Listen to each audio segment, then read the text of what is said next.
Hi, my name is Tyler Mowry, and welcome to the Writer's Mind Podcast, episode 23.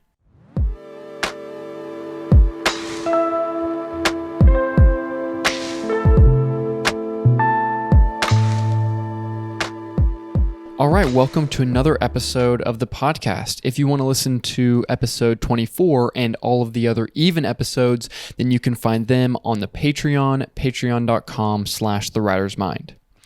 Those episodes, by the way, are just like these, except, you get double the amount. So if you're interested in that, links below if you're on YouTube.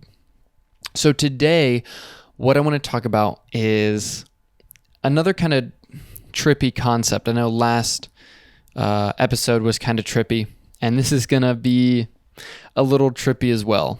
So one thing you may have noticed recently is if you're following the news, if you're following just how culture moves, you may have noticed that certain stories or certain people that you grew up learning about, we now have like a bit of a different perception of those people, or at least culturally, there is a different perception in regards to those people. So, for example, a big one would be Christopher Columbus, right?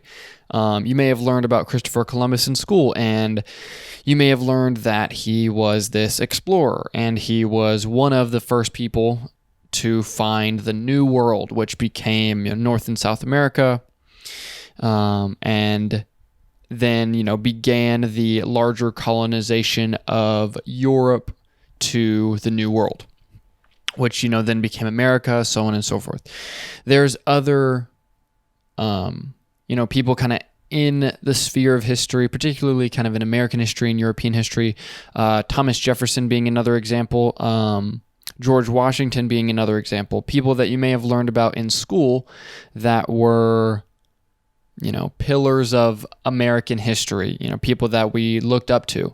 Then more recently, there has been a wave of criticism towards some of these people, for their treatment of slaves, their ownership of slaves, and other reasons. And it starts to kind of shift our view of these people, right? You have people like Genghis Khan who are viewed very kind of mixed in a way where there's a lot of people in Asia that revere him. There's massive statues of him, but there's also a lot of people who see him as a complete tyrant who massacred millions of people, and who did monstrous things, right? And so what you kind of see over time, I think, is you see a change in some of our views on certain people in history. What you also see today is you see kind of in journalism, you see that there's a lot of different viewpoints, right? There's a lot of different ways of viewing a given situation, right? Different news organizations like to take different sides. There really isn't any objectivity. Everybody is trying to talk about how they're so objective, but when you really get into it, you really don't see that. What you see is different ways of viewing the world, interpreting events and facts through that lens, and then giving it to other people who have a similar view on the world, and who then interpret those, given event or circumstances based upon this idea. And so this happens, we're seeing this constantly happen in journalism, and we are also seeing it happen in history, right? There's even more examples than the couple that I gave in regards to, American history, Christopher Columbus, Thomas Jefferson, these kind of people. This happens all over the place. You see people who, for a long time, at least from my perspective, were considered, great leaders, or people who did very well, and then currently it's like, oh, well, new information shows us this, or we have been overlooking this, right? So we get this different perception of these people. And so I was thinking about this more and more, and it really is interesting how our view of historical people changes when our current cultural viewpoint changes, right? And so you have this kind of change in perception depending on what's happening. You have this change in perception on history depending on what is happening right now. And so this is really fascinating to me, right? There was even a quote, I forget who said it, but it stuck with me, where it said like something to the effect, I can't even remember the direct quote. I should have looked it up, but I just thought of it now. But it was, if you think journalism is biased or messed up, then imagine history. And I was thinking about this a little bit more, right? Because I think we like to, we agree with that, like, oh man, yeah, like, certain things in history we don't understand. But what if we really, really start to think about that? Like, think about the fact how our perception right now, your perception right now on people you learned about 10 years ago could be radically different, right? So what's going to happen another 10 years from now, or 50 years from now, or 100 years from now, right?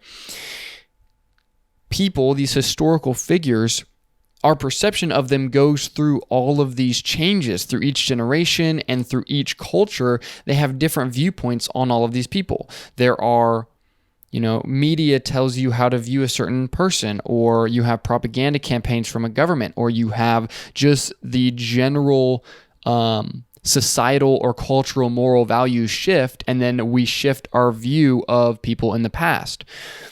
And what I think this creates is this really weird situation where it's hard to know what actually happened in the past. If our culture and our cultural viewpoint is constantly shifting its perception of what happened in history, who's to say that this hasn't been happening all the time, forever, since the beginning of mankind? Who's to say that our entire history isn't just based off of all of these perceptions that are amalgamated together through multiple cultural shifts and turns over time, and then we get to today? Who's to say our timelines are correct? Who's to say half of these people even existed, or even slightly existed in the way that we perceive them?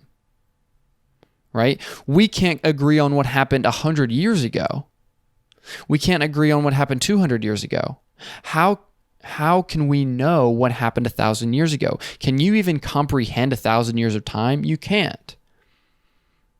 Even if you're at the end of your lifespan as a human being and you're 90 years old, you can't even comprehend your own 90 years. You can't tell me, you can't really remember and feel how it was to be 15.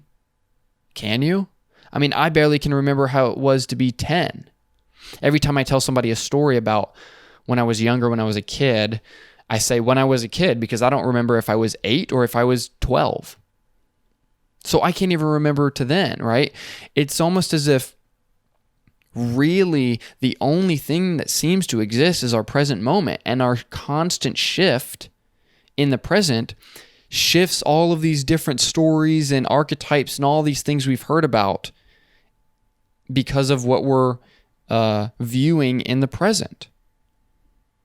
So what if history is not actually factual at all? What if all it is this amalgamation of different stories that we hold on to because they're helpful for us in some way? Right? So,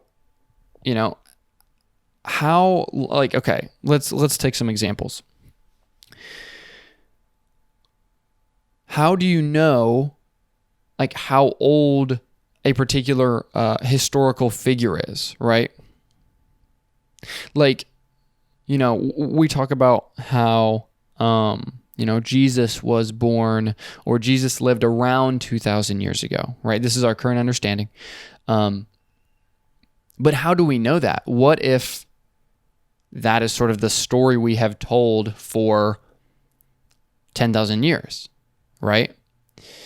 But the story element of this person lived 2,000 years ago gives it a closeness, yet also a far enough of a distance to where It's, it's back in history, in one of those foundational elements of history, yet it's close enough to where we can still feel it as relevant for us today, right? So 2,000 years is like that point, right? 500 years is too modern. 10,000 years feels way too far away. It's like 2,000 becomes that sweet spot, right?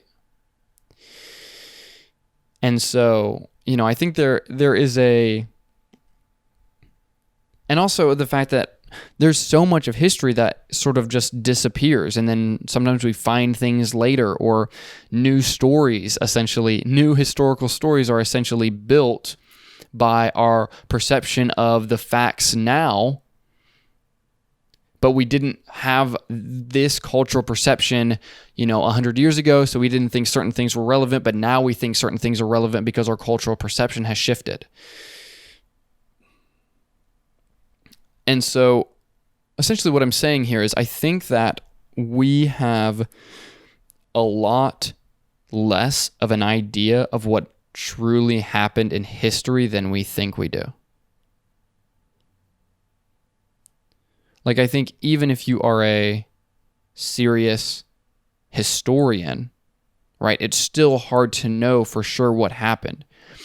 And so it feels like we like to give each other these bullet points of history. Here's the important stuff. It's like, how do we know that that's the real important stuff? And how do we know that because you're told this information in 2006, the person giving you this information is giving it to you in a 2006 mindset and perception? So I'm actually interested to know if you took a class in 1970, let's say, about the founding of America, and then you take that same type of class in 2020, are they the same? What's different, right? Because, it's going to be a different person teaching that class. It might even be a different textbook teaching. Very likely is to be a different textbook teaching that class. What are the differences in these books? What are the differences in the perspectives of the teacher that is teaching his or her students this information, right? Everything we've ever heard and understood has been filtered through the perception of other people and then filtered back into our perception.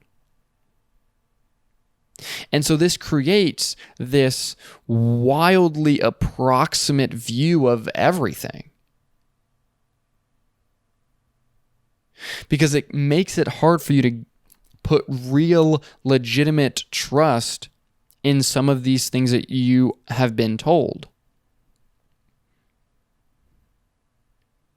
Like, I think we really don't have any idea. And so I think that we even prescribe belief systems to certain people, right? There's this whole again, I mean, I'm an American, so I'm living in America. I have more of a familiarity with American history. That's kind of why I'm bringing examples from there. But even ideas about you'll hear certain people talk about America is a Christian nation. It was founded upon Christian principles or Judeo-Christian principles, and that the founding fathers held onto these Judeo-Christian principles and ideas, right? Then suddenly you hear these things about how these people were not Christians, they were deists. They believed in God, but they didn't, believe in a particular religion. Right, you'll hear that said, and then it's like, well, then what did they believe? We have no idea what they believe. And then you go into the whole idea of if we have an understanding of what their actions were, do their actions line up with our current understanding of these religious viewpoints? Some people would say no. And so, the point is not to get into a massive discussion about the founding fathers at all. That is not at all what I'm doing. What I'm doing is I'm putting into question our understanding of history, because I really think, and this is kind of like the big kicker, this is the point right here. The point of this is that I think it is possible that our entire historical narrative is just us cherry picking the stories we like to tell each other. I talk a lot about how storytelling and stories are like the fundamental way that human beings communicate, because you're able to get so much more nuance and thought process and energy in a story versus a, nonfiction book or some sort of factual retelling, these sorts of things. I think a story is so powerful. I think it's so innate to us. And it is very possible that all we're doing in history is being like, oh, this was an interesting story. This was valuable to us for this reason, right? I think you can even see certain ethical and philosophical statements based upon some of the history that we remember, right? We point to different pieces of history as, hey, this is an important one to remember because it had a philosophical conflict that then we say, okay, this applies to us in some way. Like you look at genocides and you look at these sorts of horrible things that happen, and we remember them. Why? Not just to remember the people who died, which of course that's part of it, but we also remember them because we need to think about who we are as people and how we got to these positions. What led up to these things? Why did human beings do this? How do we avoid doing this in the future? And that is kind of the way that we are learning and we're teaching ourselves how to do better, ideally. We're telling ourselves the important stories, right? Do we tell think you can even think about it in the sense of all the different conquerors and kings and queens and leaders that conquered nations and, spread their ideologies. We remember some of them and we forget some of them. Why? Because we're picking and choosing what are the valuable stories to tell each other.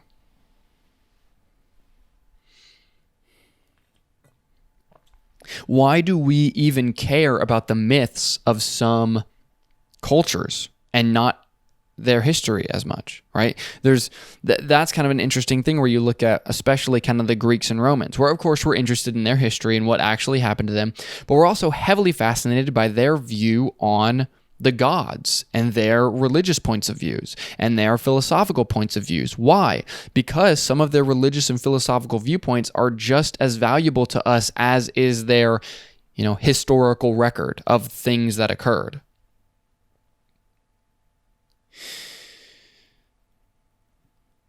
And, I think what this does is partially it kind of breaks your brain a little bit to say, okay, well, how do we know anything? And there is that. But I think there's also this interesting question of like, okay, if that's true, because I'm not saying it is, this is a theory that I'm presenting to you. I'm not saying this is something that you need to believe or this is how you should go forth and live. I'm just presenting this idea to you and I just want you to think about it. Again, this whole podcast is not about me giving you what you should think. This podcast is me throwing ideas at you to get you started on your own rabbit holes, right? So, I want you to think about what are the implications of that, and if this is true, if we can't truly know what happened, then what does this say about how we communicate, and what does this say about the value of stories, and what does it say about what stories we should focus on?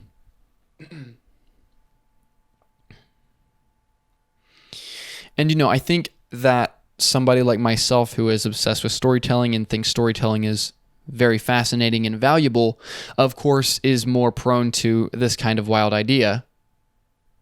Like it's all story. But maybe it is, right? Because I really think that stories are huge to the ways that our brains operate. And I think that even more than we realize, I think the only time we really have is the present.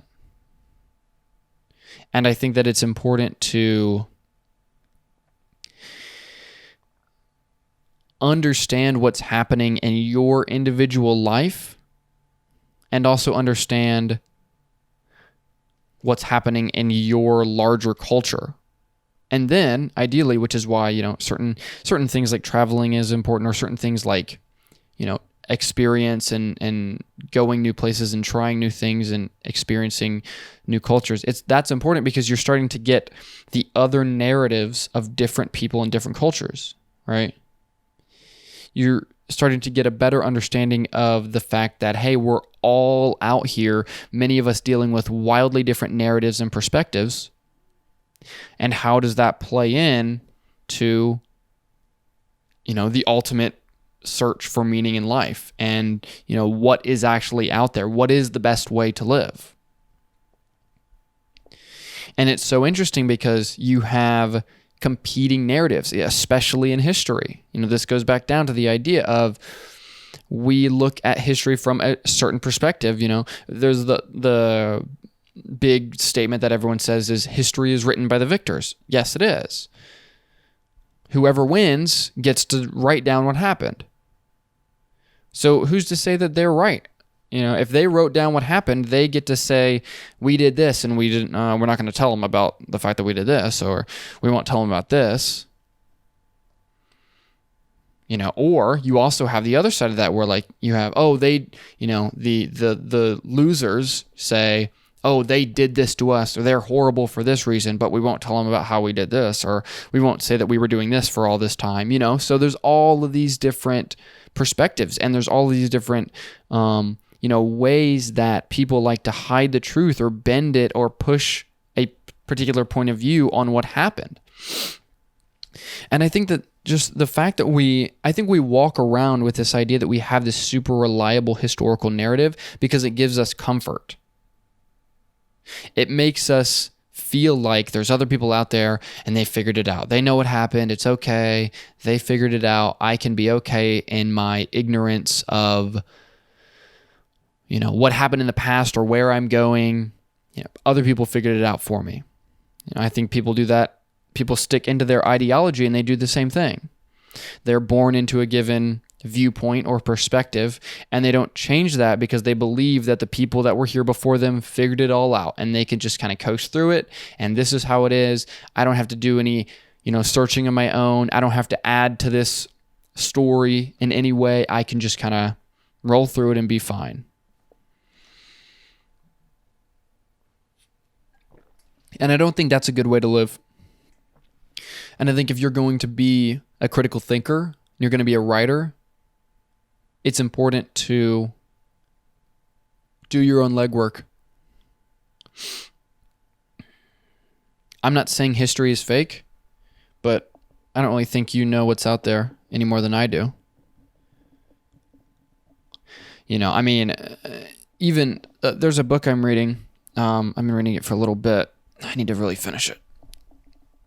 I'm kind of stuck. I'm reading like 2 books at the same time, or maybe it's 3, and try not to do that. It's just never good. But this book is called The Devil's Chessboard, and it's insane.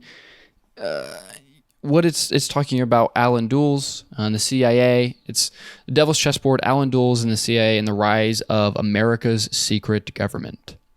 And the book is, I'm not even that far into it, but it's crazy. Like, it's an entirely different perspective on American history as you know it. Not American history 500 years ago, or, we weren't around that long ago, but as far as we know. But, not American history 200 years ago, but American history 60 years ago, 70 years ago, 80 years ago. And how it's wildly different from our current understanding. Or how there are major facts that have been not talked about and not discussed for whatever reason, for whatever to specifically give a particular narrative or to not give a particular narrative. And so, I would suggest to you to, if you are curious about these sorts of things, go out and find other people's perspectives on things that have happened in history, right? Because I think even reading certain things that are like outside of the traditional narrative of history that you understand, even getting perspectives outside of that, even if you don't agree with them or you don't believe that it actually happened this way, it allows you to do more thinking, and it allows you to think about, okay, well, does this seem true? Can I use some of my intuition to think about human behavior? And you know what I'm saying? You really get, it forces you, when you have two conflicting narratives and you really consider both of them, it forces you to do your own thinking about what happened and what makes sense and what's plausible and what do humans do and what are they incentivized by, and all of these questions come into play.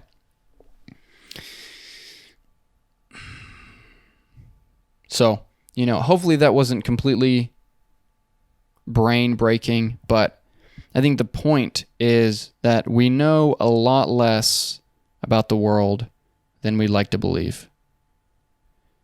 And because of that, I think that is a thought that, should maybe scare you a little bit, but really it should make you curious. And it should make you say, okay, well, maybe I'm not going to do this whole life thing the boring way that everyone else does, where I just kind of,